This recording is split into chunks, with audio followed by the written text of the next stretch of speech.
Hi you guys, this video I think I'll talk a little bit about ego.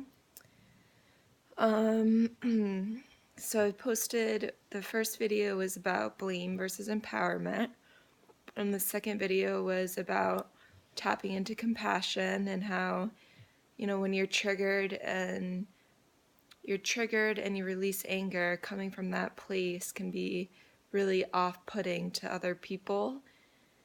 And, when you think about it, when you're going to engage with somebody or, communicate or have some sort of dialogue, you're much more willing to, engage with the person who is coming from a softer and gentler place and the person who is triggered and angry and has this, defense mechanism and shield that they put up around themselves out of protection.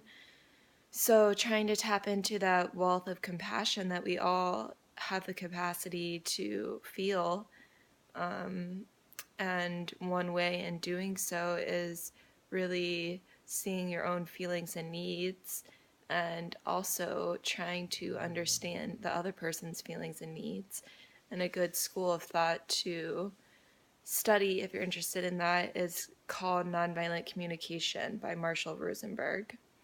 So today it's going to be about the ego. I'm working on publishing a book, and it's going to be a bunch of letters that I wrote over the course of 2 to 3 years. And really, when I was writing them, it didn't even feel like it was coming from me. It was sort of like this download of messages that I was receiving, and I was merely a portal and putting these words on paper. So, a lot of the messages that are coming out are around ego, and there's a period of my life where I felt really deeply afraid. It's actually after I was volunteering for the Red Cross. And I remember having the most fulfilling, like abundant, prosperous day, and just felt really broken open in my heart and was connected with people who, are committed to positively impacting the world, and felt really grounded and just great. But then at night, I would take the bus back to my house and have to walk, like 10 minutes maybe. And I just had this deep fear of being kidnapped. And there's even one time when I had to call my roommate and ask him to come meet me at the bus stop and walk me back to my house, even though it was near, but I was just deeply afraid.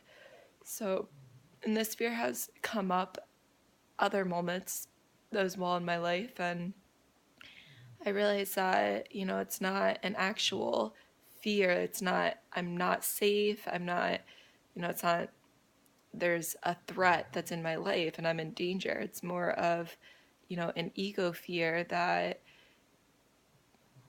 part of me is evolving, and there's an aspect of myself that, I may no longer need. And that provokes fear because the ego is the aspect of self that's all about me and serving me, and it doesn't matter about anybody else. All that matters is filling my own needs, and it's very self-centered, which is different from self-love and developing a relationship with yourself, and that's essential. But the ego is that part of you that looks to the external world to fill your needs. So if I buy this house, I'll be happier. If I have this car, I'll be more appreciated in the community. If I make a bunch of money, I'll be happier. When all of those things are external and will satisfy and soothe the ego. But in reality, the part of you that is really needing nourishment is your soul. And the only way to nourish your soul is to really understand, aspects of yourself that are not readily apparent on the outside. So, what is it that makes my heart sing? Is it walking on the beach? Is it drawing? Is it, making a sculpture? Is it writing? Is it speaking? Is it, listening? What are these things that really bring us this inner peace and this inner joy?